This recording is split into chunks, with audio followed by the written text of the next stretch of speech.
Welcome to Silver Spike Prospecting. Today I have a special guest, Cody from Cody'sLab. We are going to do the lost wax casting method of a solid silver railroad spike. Alright, Leave it to the pro. Well, I wouldn't say I'm pro, but I've just done it before, right? Yes, I trust your experience. I did the same thing you did. I just used the actual jeweler's plaster, so it's actually designed for the purpose. It's got the fibers and stuff to help it from cracking. And so I burned it out in my kiln, so it was able to cook for a good long time. So I've gotten rid of all the moisture and all the wax, so there shouldn't be any volatiles that have come out. You see, there was some holes in it, so I had to stuff it with some steel wool. Nice. So the steel wool hold the silver back, but then the roasting process really destroyed the soup can I used for the flask. So I'm gonna be packing it into another soup can with some sand just to give it some strength in case that the first soup can breaks. Yes, that's what happened to the previous casting. All of the metal went through the very bottom of the gas vents and the sand. The crushed borax you put in the bottom of the Dutch oven absorbed it all and I cleaned it up. And it was a learning experience. Like sand everywhere. It's alright. It is easily cleanable. Appreciate the assistance on this one. Up here at the top, it's really not that big a deal. Okay, so in theory, there's our mold ready. Now let's melt the silver. So you got some already prepared. You've smelled it down. Yes. Yeah. It's like 1,420 grams altogether. Yeah, it'll be more than enough. Let's get got a little electric kiln here. I'm just gonna use to melt it. Awesome. Yeah. Little graphite crucible. Furnace is heating up. Gonna go ahead and drop in the bits of silver. Gonna melt it all down. It's more than we need, but it's better to have more metal than too. Yeah. Enough. We got cone molds if we need them. Or I could pour it in a vat of water. There you go, sir. I've got some borax here to act as a flux. Alright, so we're just gonna let this melt. What is the ideal temperature? Ideally just like a couple hundred degrees above the melting point of silver. If you go too hot, you're just absorbing gases constantly. Alright. That's the metals. You know how like when you have CO2 in water, the Yes. hotter the water is, the less CO2 it'll hold. Metals, it's exactly the opposite. The hotter it is, the more gas it absorbs. And silver will absorb oxygen, nitrogen, CO2, hydrogen, basically everything. Interesting. And That explains the difficulties I've had.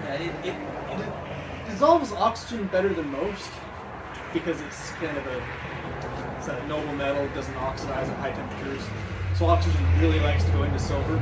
That's why they add a little bit of copper to sterling silver, and why we've added copper here, because copper will react with the oxygen, causing it to slag off, keeping it from being in the silver. This is true. But the silver will also dissolve nitrogen from the atmosphere. It'll also absorb hydrogen from any water that gets into it, and sulfur. In fact, looking at this, I think there is some sulfur dissolved in Yes, I need to perfect my refining. Yeah, so I still need some advanced equipment. my plan for getting the gases out is to bubble a gas that the silver will not dissolve. So this is argon.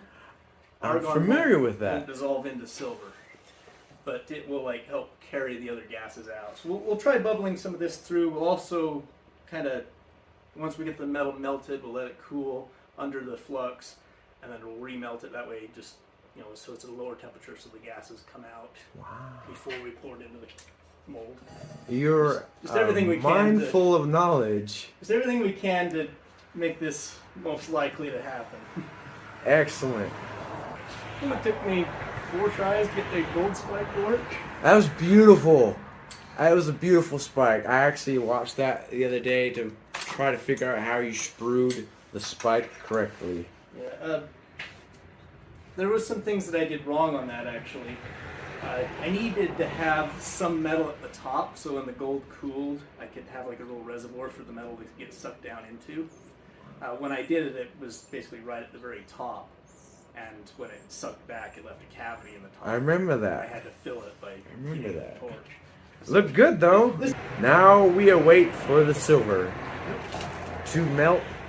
Near pouring the molten silver into the cavity of the mold. I'll see, just about to add the last of the silver. Here we go. There we go. There's the last silver ingot. Get that melted down. I think we're melted. I'm gonna give it a stir. Oh yeah. Yeah, you can see that the gas is coming out. Woo! I think that looks a lot like zinc. Is there zinc There in there? is a little bit. Yeah. Most of the ore came from galena. Yeah, that's why we got the garage door open, so it's nice and... Most of the lead and zinc should have been reduced out of it. So now what I'm going to do is I'm just going to turn this off. Actually, set this aside. And we're going to let the metal cool and freeze. I'll keep the oven hot. Flux is covering it, so that'll keep new gas from going in. But as the metal solidifies, we should be able to see gas coming out. Yeah, you can see some bubbles around the side there. Interesting. There's not a lot in there. Wow. I think you got most of it out from repeated heating. Amazing. We are now about to add the argon gas into the molten silver. Let's see what this does. It'll probably make a lot of fumes. So. Okay. Oh, lovely. Nice.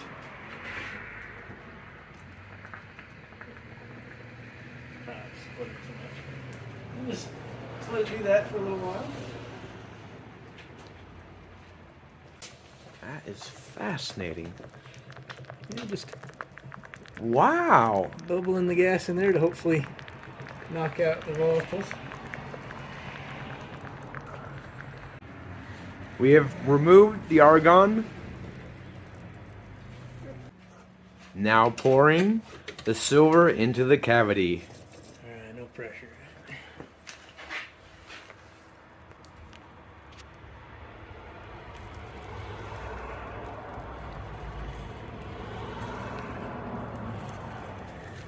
Yes! That took all 7 buttons minus those 2.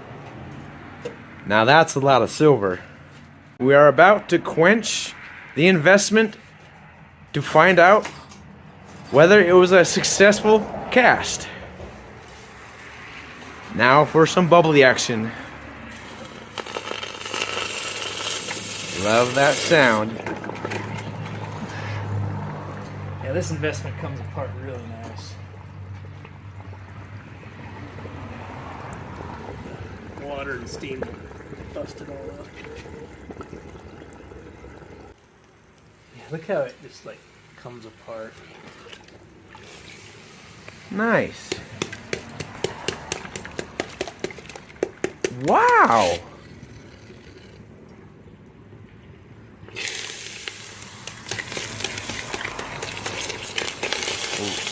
Very good use of a soup can. No need to worry about damaging the flask. And I got a wire here that I can keep hold of it when the soup can's gone.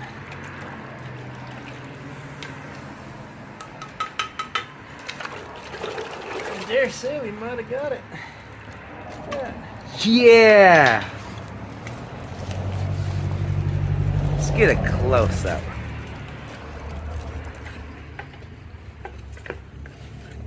Oh yes. A solid silver railroad spike. Here is the result of the casting before polishing and before the sprues are cut off.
All of the sprues have been removed. The next step is sanding and polishing. The weight of the sprues are removed off of the spike. 434 grams.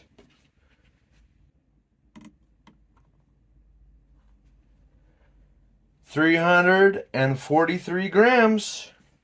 Let's compare that to my original steel polished railroad spike. 265 grams. Now for the weight of the headless silver spike.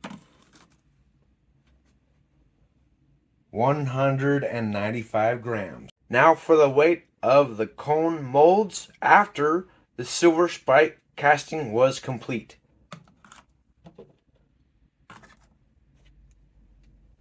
400 grams.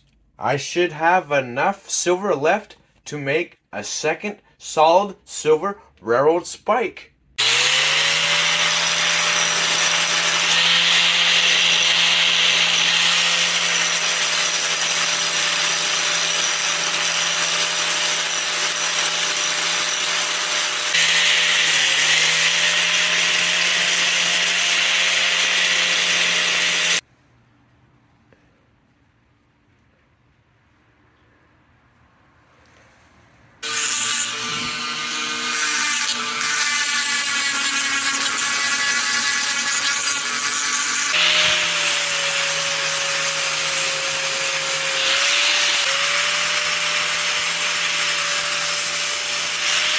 The sanding and grinding is almost complete. Now, time for some serious polishing.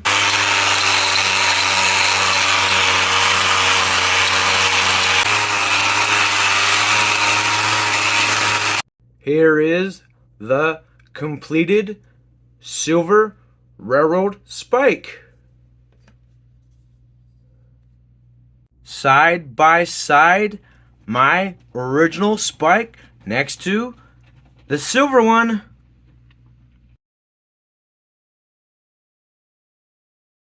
Please see the link in the description to Cody's Lab for some more amazing content, and I highly suggest you look for his video when he casts a solid gold railroad spike.